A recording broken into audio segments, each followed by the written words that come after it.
That was my sign. That was my first thought. I was like, this is my sign. But did you feel it as a sign straight away, or were you then thinking... Straight away. You knew? That was my first thought. My first thought was, ouch. Ow. Yeah. You know, this hurts really bad. My second thought was, as I'm sitting there on the 47-yard line, holding my ankle,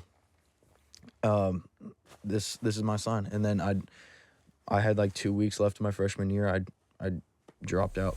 Tucker Wetmore, welcome to Smooth Country, or as Thank you said, you said it way better. Can you say it, please? Smooth country. So much better. That's right. Welcome to the UK as well. How are you finding it? Good. I love it here, man. It's you know, obviously I was here about a year ago. Yeah. And I had that one headline show in London at the Electric Ballroom last year, and then I ended up spending 5 days here in London afterwards just to hang out with one of my buddies and kind of just sightsee and get to know the area a little bit. So, I mean, it's cool to be back.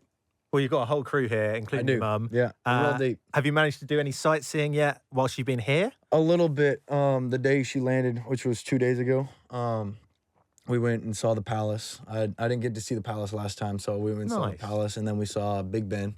Yeah. And then went to a pub, grabbed a Guinness. You kind of did the wrong timing because Charles has just gone out to America, and you've obviously come to the UK, so King Charles wasn't even in at that time. He's gone to America. But listen, we need to talk about London, though, because you've sold it out. And I know last night I have ears and eyes everywhere.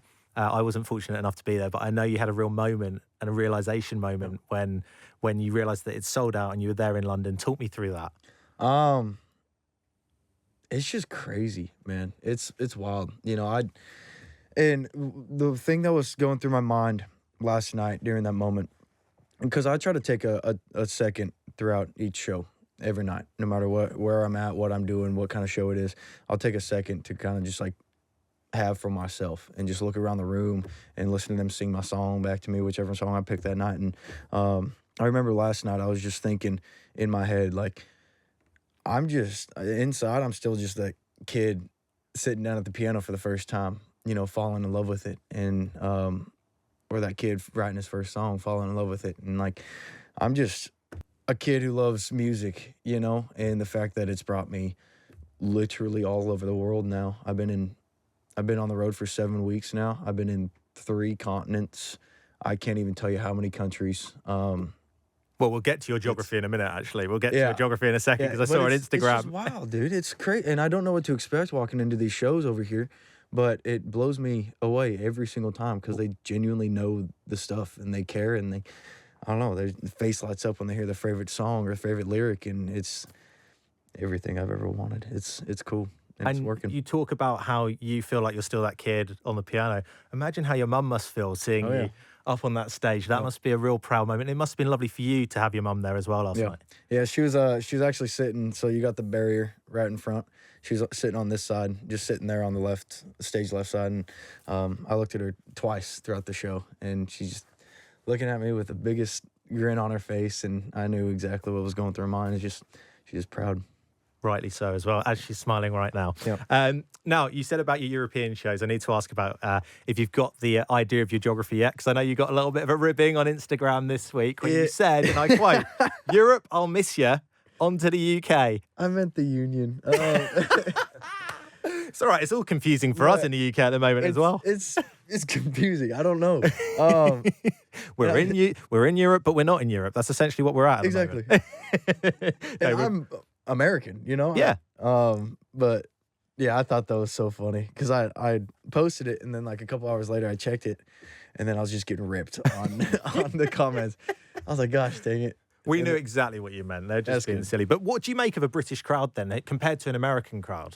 It's different. It's different in a lot of ways. We dance a lot. I love that. Yeah, you guys do dance a lot. And you guys are super attentive and super, just like in it, you know, and super focused, hyper focused, honestly. Yeah. I think it's great. And like the crowds out here are awesome. And you guys, like, if you know a song, you're singing it. Oh, absolutely. Well, this is the thing that's blown our mind to say about Coachella, for example, because I was speaking to Casey Musgraves about this the other day, because obviously she did a last-minute appearance at Coachella this year. And I was like, when we looked at the crowds and stuff, everyone was just kind of just taking it in, but being very polite and not really dancing. Whereas if you look at a festival here in the UK, people are basically climbing over each other to dances, and exactly what they were doing last night for you as well. So I just wanted to check what the difference was. But I did catch up with Carter Faith just a minute ago. And I asked her, obviously she's been touring around with you in Europe, and I asked her to tell me something that she's found out about you on your tour that no one would know. Oh. What do you think she said? Gosh, she could have said a lot. I don't know. Oh. I don't know. You tell me what you think she said. I honestly have no idea. Oh, okay, I was hoping you'd give me something really interesting. No. Then, but no, she actually just said that your mum's amazing. So you feature again. I could You're probably featuring guess more that than one. Tucker. You might as well pull up a seat here, I tell you. She said that your mum's amazing and that you are so wonderfully respectful and lovely to your mum, and she thinks that's a really rare thing. So she shared that with us. But I was hoping you were going to give us another exclusive, but that's fine. No, Whatever. I ain't got nothing interesting. One of the things, though, that I did notice that you picked up on that we say a lot here in the UK is the word cheeky. Cheeky. And you really like the word cheeky, I right? do. I think it's awesome. So we do say it a lot. In fact, do you have the term in America, cheeky chappy? Mm-mm. I used to get called that a lot when I was younger, cheeky chappy. We also have, hang on. I need to show you this. We also have the cheeky girls. Okay. Have you heard of the cheeky girls? I've got a good idea of what a cheeky girl is.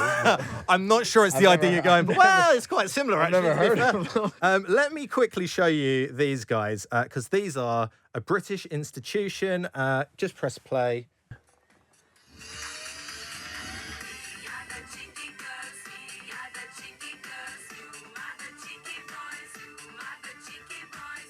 And that's it.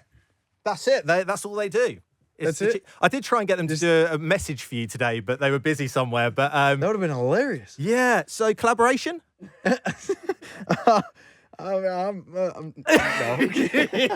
have to answer. Your team are going, no, don't say yes, don't say so we do say cheeky a lot. Anyway, in ode to that, I've done That's exactly what I thought it was. by the Yeah, way. exactly. Well, good. Okay, that's good. I've actually done a little thing called cheeky or country here, okay? Okay. And this is quick fire. Basically, I'm going to say a scenario and you tell me if it's a very British thing, i.e. cheeky, or if it's a proper country sort of scenario, Okay. in which case you say country. So here are the scenarios. You ready? Yep. Having a pint at lunch and a pint after work. Cheeky or country? Cheeky. Very much so. Fishing with no phone signal. That's country. Yeah, that's really country. We always have to have our phones here. Calling someone mate. Cheeky. Yeah, very cheeky. We say mate for everything, even if we don't like you, to be honest. Tailgating before a show. And speaking of calling somebody mate, Yeah. the first text I sent out this morning was to him. I said, "Hey, bruv. Hey, bruv.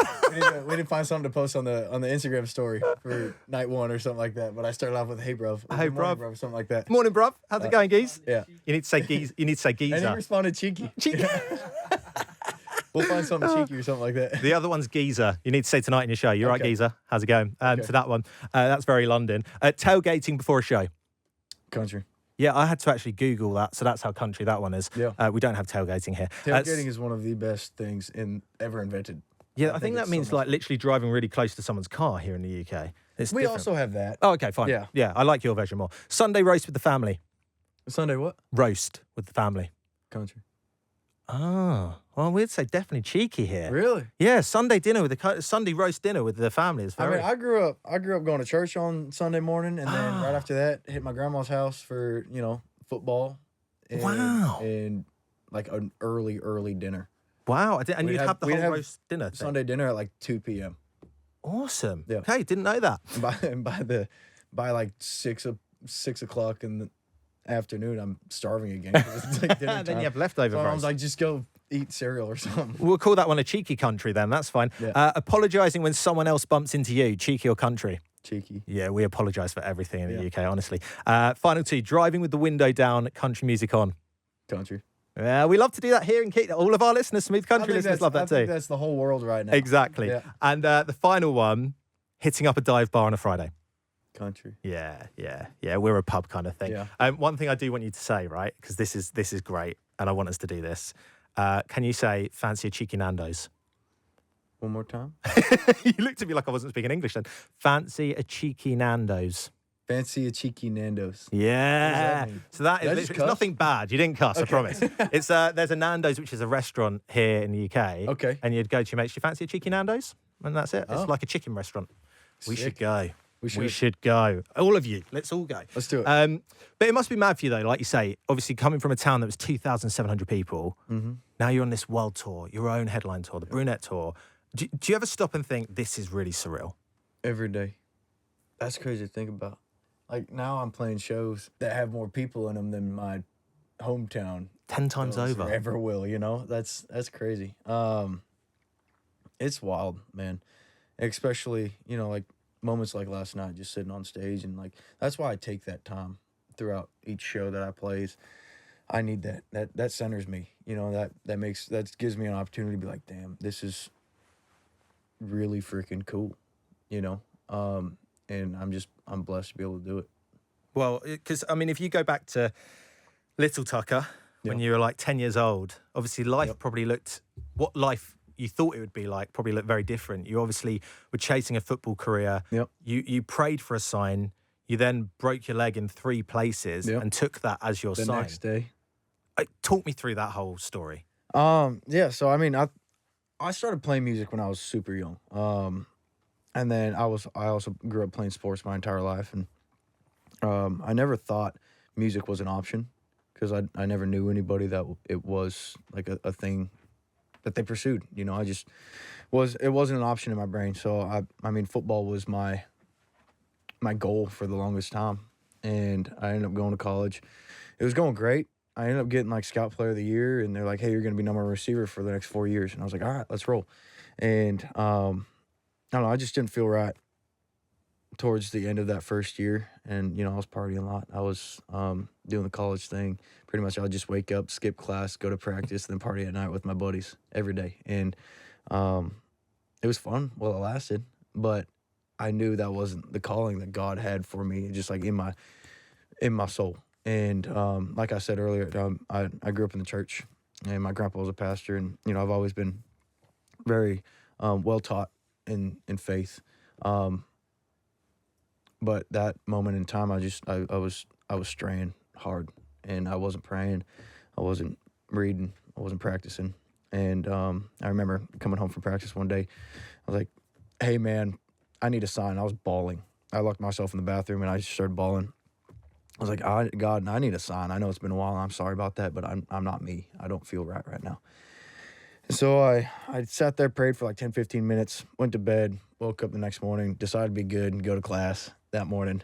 And then I went to practice around 4 o'clock like I would every other day. And very first play, I ran a post over the middle and snapped my leg in 3 places and my ankle, everything. It was just blown up. And that was my son. That was my first thought. I was like, this is my son. But did you feel it as a sign straight away, or were you then thinking? Straight away. You knew? That was my first thought. My first thought was, ouch. Ow. Yeah. You know, this hurts really bad. My second thought was, as I'm sitting there on the 47-yard line, holding my ankle, this is my sign. And then I had like 2 weeks left of my freshman year. I dropped out. I didn't go to any of my finals. I sat my coach down after I came back to the town and was like, "Hey, I can't do this." He goes, "I respect that." And then it comes back to shock. You're back in the scene again here, Mum. Your mum gave you the determination, right, to get back on the piano and get back working again. And that's when you then decided, right, we're going to do this properly. And then you took a Subaru during COVID to Nashville, right? You know more about me than I know. Oh, I know everything about you, honestly. I'm like basically a stalker here. Yeah. Yeah. Yeah. So, know the registration number and everything. Yeah, probably. I wouldn't doubt it. No, so I ended up getting injured, packed up all my stuff, ended up driving with my left foot 12, 13 hours back home to Washington. One of the more difficult things I've ever done. I don't know if you've ever tried. I know you all. Not sure it's legal. I know either. y'all drive on the wrong side of the road. But I'm pretty sure y'all still use your right foot. yeah, we do. But yeah, I went home, and then a couple months passed by, and then my mom was like, "You need to sit down in front of the piano," because I still wasn't feeling right. And I wrote my first song that night, and then a couple months later, I was like, Mom, I want to chase this. And I was writing a bunch in that time and just really practicing guitar, piano, everything, just falling in love with the art and my art again. And I sat her down. I was like, I want to move to Nashville. And she goes, all right. So we packed up probably a month later and took that same Subaru that I had and took it all the way down to Nashville, Tennessee, and I've been there ever since. And never looked back. Yep. Then came along Wine into Whiskey. Yeah. And that took off, to say the least, right? Yeah. That was something. Did you know straight away that was going to be a hit? No. I mean, it felt good.